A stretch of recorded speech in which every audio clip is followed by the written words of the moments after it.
I sometimes find him stubborn and overly cautious, but he has saved us all more than once. We owe him more than we can ever repay. Admiral Nechayev, commenting on Captain Jean-Luc Picard. It's only been a few years since the Dominion War, a war that spanned 3 galactic quadrants, left billions dead and whole worlds devastated and barren. The Federation came out of that war as the undisputed champions of truth, justice, and stewards of vast swaths of the galaxy. Luckily for its denizens, the human-led coalition would stand by its principles and help rebuild any who would but ask, even its former enemies.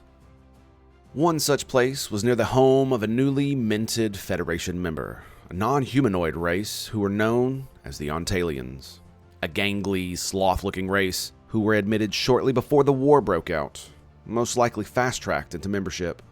The process usually requires countless teams researching and vetting the applicant to determine if the new culture aligns enough with the core principles of the Federation, a process that usually takes years. Just over a light year from their homeworld is a battlefield graveyard known as Rashanar, where the Dominion and its pet empires who sought to conquer the Ontalian homeworld of Ona were met by the fleets from the Federation and her allies. We do not know what the Dominion planned for Ona: enslavement, exploitation, taking a strategic position, simple annihilation to strike fear into the heart of other member worlds, or any combination of these. Normally, most battle sites in interstellar space spread out rapidly. With no source of gravity to capture them, the wrecks would simply fly apart. Not so at Rashanar. Here, years later, it persists. One theory, put forth by none other than Geordi LaForge, chief engineer of the USS Enterprise, the gravity systems of the wrecked ships could be the origin of the sink. That a combined effect of all those systems, usually designed to be one of the last to fail, could have released enough gravitons into space and merged into the gravity well they now face. A fine a guess as any, I suppose. There are several such anomalies, including a maelstrom storm that spews lightning at anything that dares draw near, and shreds everything unlucky enough to get caught in its gravity. Wild arcs of lightning permeate the entire site, forcing ships to remain shielded or risk heavy damage at best, and destruction at worst. I hear there is even an antimatter asteroid banging around in there. Real-time subspace communication is non-existent. One must rely on delayed channels and sensors that are near useless as they give as many false readings as accurate ones. But that's not the most confounding thing within Rashanar. Oh no. Not one single ship escaped the battle. None. And before our story is done, it will take many more lives and trigger an event that could break the back of the Federation. Multiple Federation ships lost with all hands, and one captain removed from command as his ship flees the scene. The lucky survivor staring down the barrel of a public inquiry and prison. It appears by all accounts that every single person at the famed battle died at their station, that every single ship fought to the bitter end. Just one of the many reasons why the place was haunted, at least according to Captain Leedon, shipmaster of the USS Juno, an Excelsior-class vessel and the only Starfleet ship on station when the Enterprise arrives. From that moment on, Captain Leedon had cast a dour mood upon the place, lovingly referring to it as the Boneyard, making sure that Captain Picard was aware of just how dangerous and unpredictable Rashanar could be. And you may be asking, what reason would Starfleet risk so many lives in such an inhospitable place? Well, to recover the dead, of course. Those who had sacrificed their lives to defend Ona and to return them to their peoples and their homes. And to recover dangerous technologies, keeping them out of the hands of more enterprising and unscrupulous individuals who cared not for the hollowed dead. A task made even harder by the fact that it all gets worse the deeper you go. Here, deep inside Rashanar, is a place where ships of the line fear to tread. One group, however, The various pirate gangs have craft for just such a place. Small, ramshackle vessels pieced together from various ships and junk littered throughout the yard, with crews willing to brave the danger of not only their own ships, but Rashanar, for all the salvage one can steal. Starfleet was therefore compelled to use shuttlecraft here, ensuring that the Independence had just enough room to operate. Reports of Orions, Andrasi, and Packlids being in the area, all of whom most likely bear no affiliation with any real government, at least officially. One can always assume the Syndicate has its hands in anything remotely illegal. The Andrasi ships tend to operate for shadowy benefactors that seek only profit and power, and they care little for those they employ. Though some have escaped to become independent contractors, all Andrasi shipmasters exercise total control over ship and crew, often administering executions for even minor infractions. Almost nothing is known about the differing groups' size nor their strength. One thing is known, however. It is within this quagmire that Starfleet Command expected the Enterprise, flagship and pride of the fleet, to waltz in and solve the mysterious happenings in no time at all. A kind of hubris that always courts disaster. To be fair, it is true that ships named Enterprise do have a knack for saving the day, and even doing so with style, so you could forgive the Admiralty for expecting them to work miracles. If there is one thing the Federation and Starfleet can be criticized for, it's the lack of resources being made available, considering the danger and potential fallout if those enterprising criminals actually got something truly dangerous. A serious effort on this site would be an entire task force with a couple dozen starships and dozens upon dozens of shuttlecraft and runabouts. Instead, politics and the on-the-ground reality of the post-war recovery prevented any such response. And we need not discuss the more enigmatic behavior of this new Federation member, something the Enterprise crew would report numerous times but would be ignored by both the Admiralty and the captain of the Juno. Now, with only a handful of sleek blue ships that resembled shark fins, the Ontalians and the two Federation ships would still have an uphill battle to maintain any semblance of control over the site, let alone pursuing other scientific endeavors that the Enterprise crew had in mind. Hubris was not only a shortcoming of the Admiralty, but also Captain Picard and his crew. The first order of business was to bring himself and two of his most senior officers, Commanders LaForge and Data, on board not just any old shuttlecraft, but the captain's yacht, the Calypso. And on the veteran captain's first foray into the unknown, would see him poisoned, crippled, and his ship stolen, while he and his companions were left stranded in the middle of the boneyard. How, you may ask, did Jean-Luc Picard, captain of the Enterprise and savior of not only the Federation, but the whole of the Alpha Quadrant itself, allow a lowly pirate to steal his ship? Guile, and a pretty face, of course. Their ill-fated mission was to study the gravitational anomaly at the center of Rashanar, determine how best to deal with it, and visit a Galaxy-class wreck, the Asgard, that hung nearby. The wreck had already been cleared by Starfleet, but Picard thought it might offer some clue if he threw on an environmental suit and went gallivanting about. Unfortunately for Picard, two Andrasi pirates were using it as an observation post, and by the time he realized this wasn't the best of ideas, the pirates attempted to blow up the force field guarding the yacht. Finding one of the pirates unconscious with burns on her suit, they saw another fleeing the scene. Securing the prisoner, the two commanders went off in search of the other pirate. Naturally, the Starfleet personnel couldn't just leave the pirate to die, and the pirates knew this. There is little to no chance they could have destroyed the force field, but they didn't have to. It was all just for show. Hiding a booby trap in the pretty little pirate's belt, she was able to free herself and subdue the captain with a paralyzing toxin. While the captain lay prone on the deck, she let in her associate, who had been waiting outside the whole time.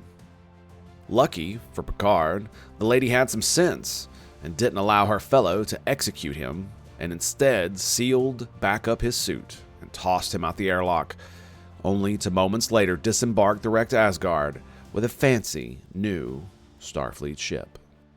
Once the captain was unceremoniously rescued, the hell to pay was palpable, and even included a recorded dressing down from the good Admiral Ross. Recorded, I might add, so the captain couldn't argue. He had made a grave error that made them all look bad, especially the Admiralty, who had expected him to ride in like a white knight. So while the Enterprise buckled down and curtailed their scientific curiosity for the sake of pragmatic duty of patrolling for pirates, the pirates had decided it was time to ramp things up. The loosely knit clan of Andrasi, bolstered by their acquisition of the Calypso, decided they were going to steal an entire Romulan warbird. D. Deridex class, the Romdrex, a ship that was around 90% intact and untouched, mainly due to its proximity to one of the few and bigger gateways into the Rashanar site, allowing the Federation forces to maintain a close watch on the wreck until the Romulan teams could come and claim their bird.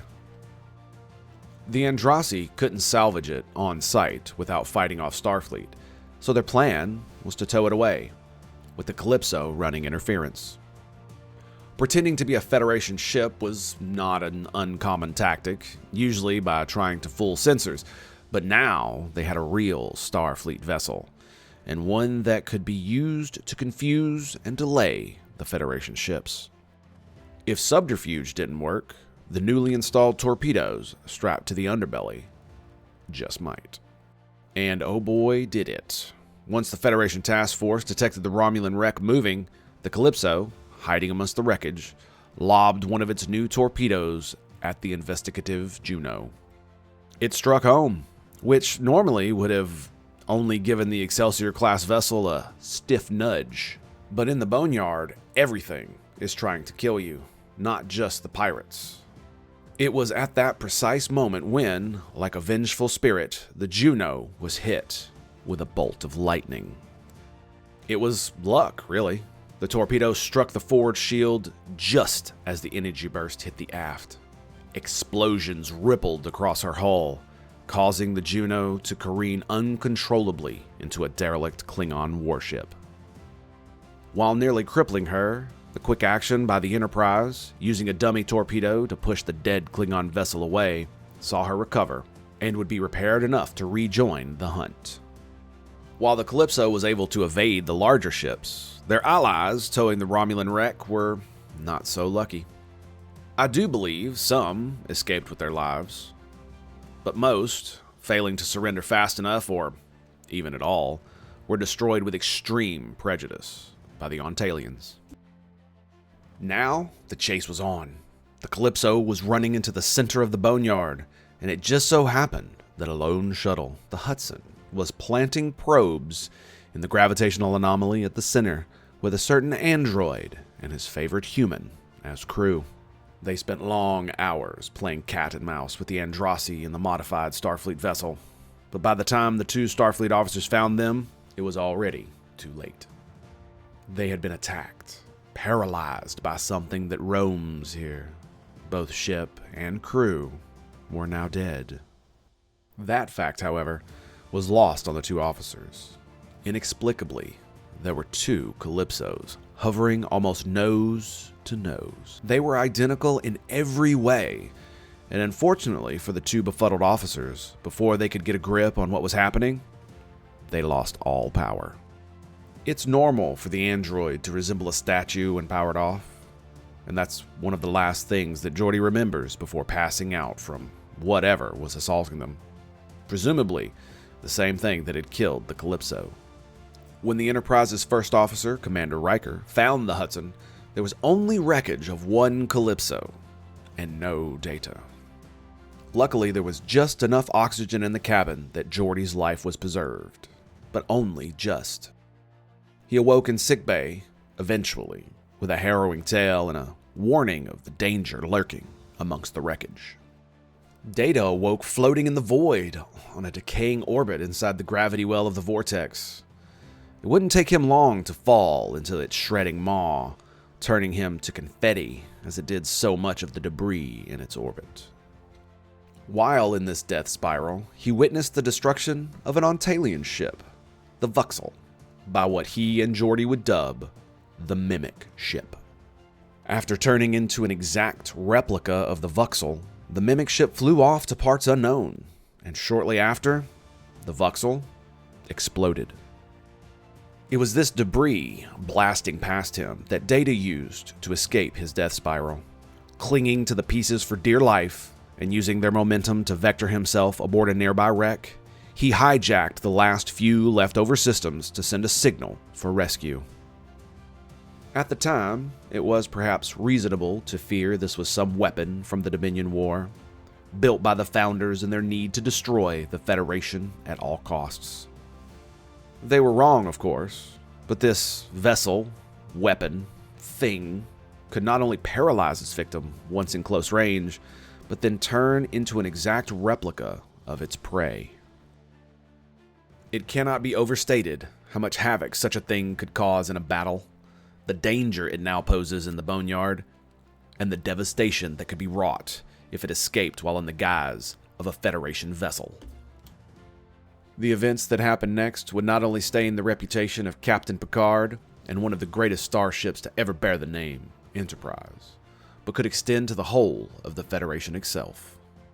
While the Federation was the clear winner of that god-awful war, some places were still being held together with spit and duct tape.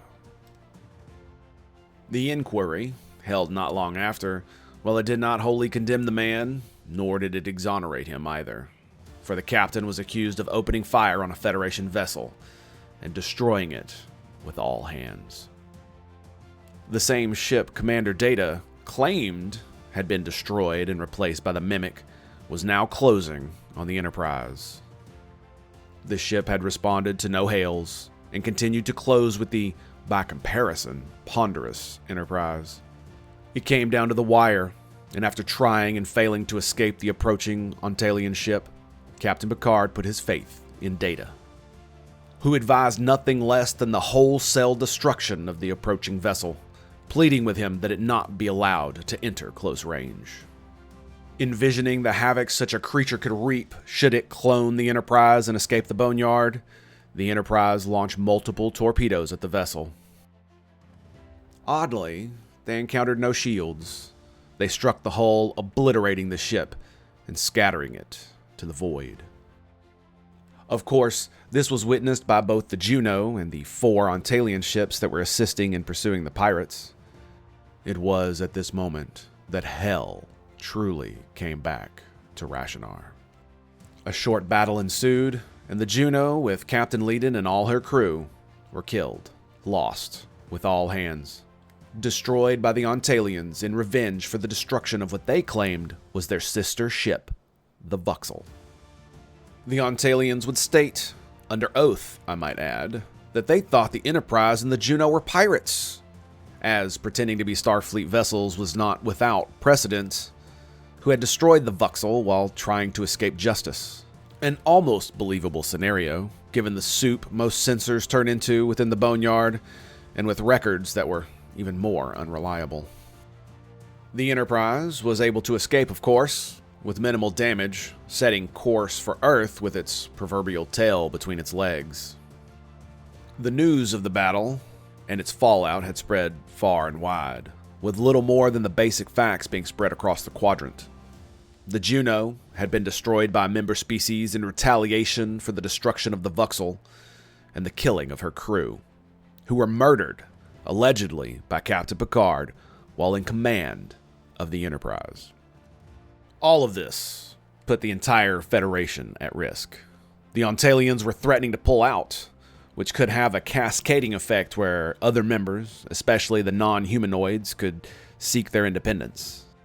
They grumbled about how humanoid-centric or even human-centric the entire Federation and Starfleet were.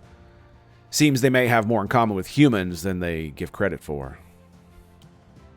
The political situation was a veritable powder keg, If played incorrectly, it could destroy decades of goodwill with members and allies alike. On the galactic stage, it could be even more disastrous, as to appear weak in the eyes of their rivals and local upstarts, who knew the Federation had taken a beating during the war, was a provocation in and of itself.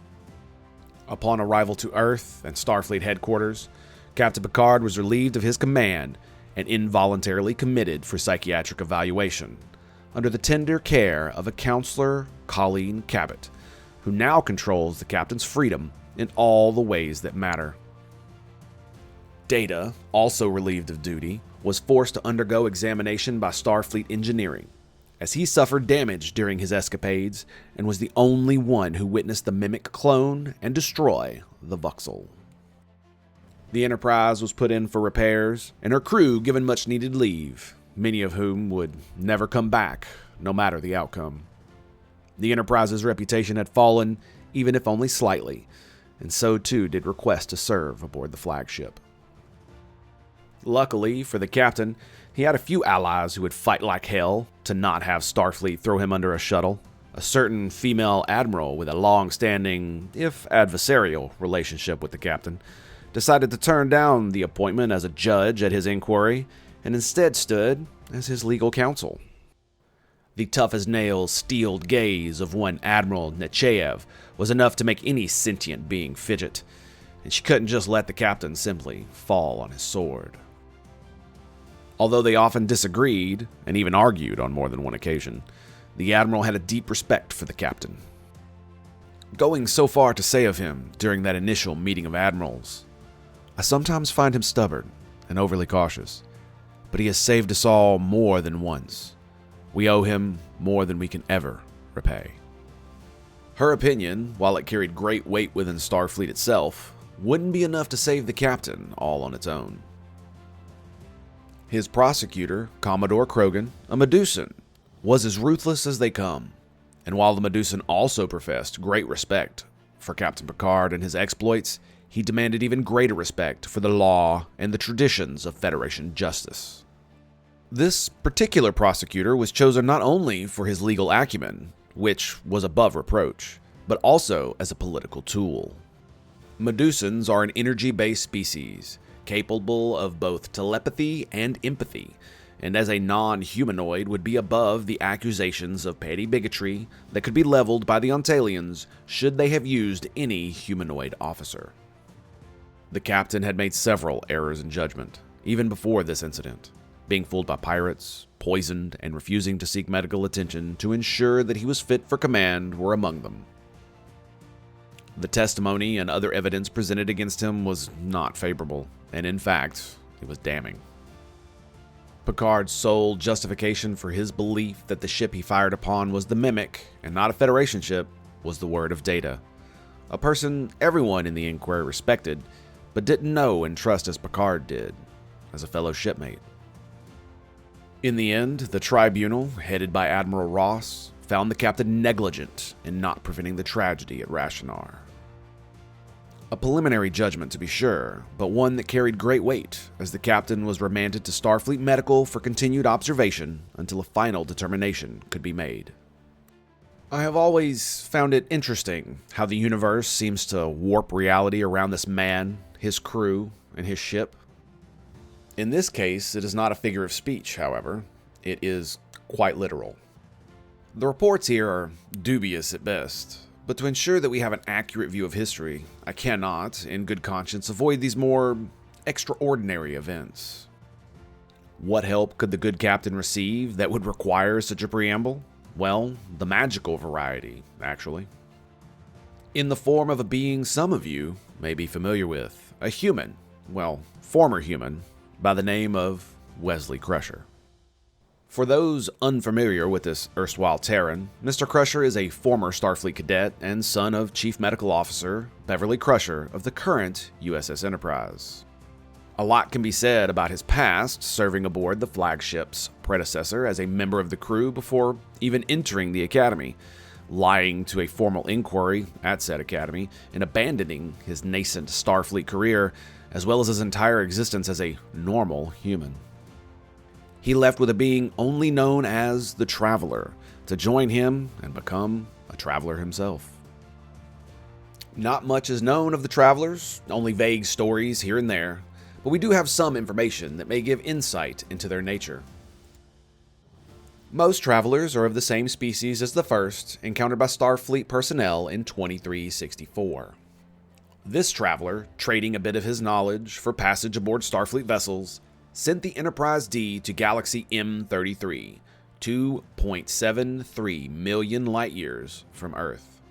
Then, on to the edge of the known universe while attempting to return the ship home. They did make it back, eventually, but the traveler himself vanished during the attempt. He had revealed that he was able to focus his thoughts like a lens, warping space, time, and even reality to fit his will. It was at this first encounter that the traveler remarked upon how gifted the young Mr. Crusher was, perhaps more so than any other human. To become a traveler, one is sent on vigils to observe and document events across the cosmos, but not to interfere. An exercise meant to instruct in the traveler's ways. Technically, each traveler alone cannot perform this magic, but instead must have the consent of the whole fellowship, focusing their thoughts upon them, allowing the reality warping abilities displayed by the original traveler, and now Mr. Crusher. While the traveler species does indeed have a homeworld, the Fellowship usually gathers at a secluded enclave that appears as a hollowed-out asteroid. We believe this place does exist within our own reality and possibly this galaxy, but are unable to verify this fact. Less than 1% of the traveler species become travelers, as it requires latent abilities, rigorous training of mind, and even then, few would want the demanding life of such a being, especially with their mostly non-interference policy. Few beings of conscience can watch the suffering of others, especially at the hands of the malicious, and not, at the very least, want to interfere, let alone abuse their collective power for such a thing. Many would argue it would be their duty to do so, but truly, does any being have the right, even if they have the ability, to correct every wrong throughout the universe, in every time period, in every dimension? To become truly part of the Fellowship, one must pass through the mind of the collective, which appears as a giant bubble within the enclave, attached to an elder being, their leader. It is in fact her expanded consciousness that contains all their knowledge and experience. The help, at first, came in the form of Mr. Crusher taking on the guise of an unassuming ensign by the name of Brewster, and becoming an aide to Admiral Nechayev.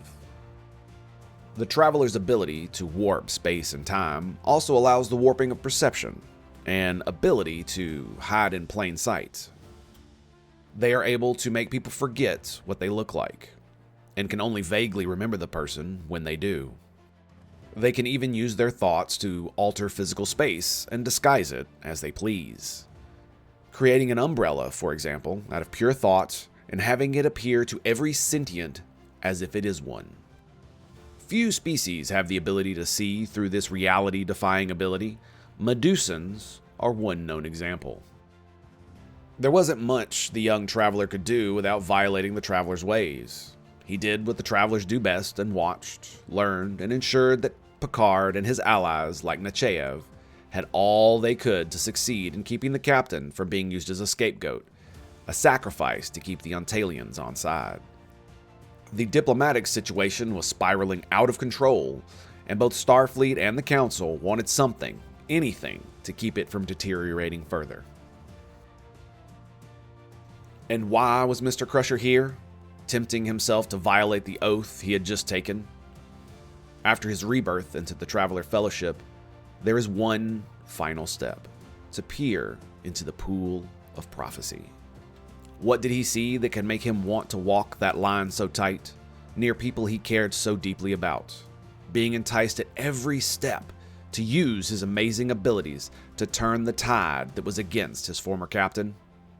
As he gazed into its inky surface, the pool showed him the future.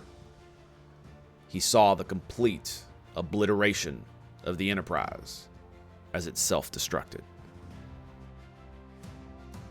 Here at the end of all things, I wish to express my undying gratitude. Thank you very much for watching this episode. I very much appreciate it. And hopefully we'll have more in the future. If you'd wish to see me stream, I do so almost every day on Twitch at twitch.tv/Tango Hotel. And I also stream on YouTube and Kick with using that name as well. So until next time, my dudes, it has been a pleasure. It has been an honor. And I'll see you next time. Peace out.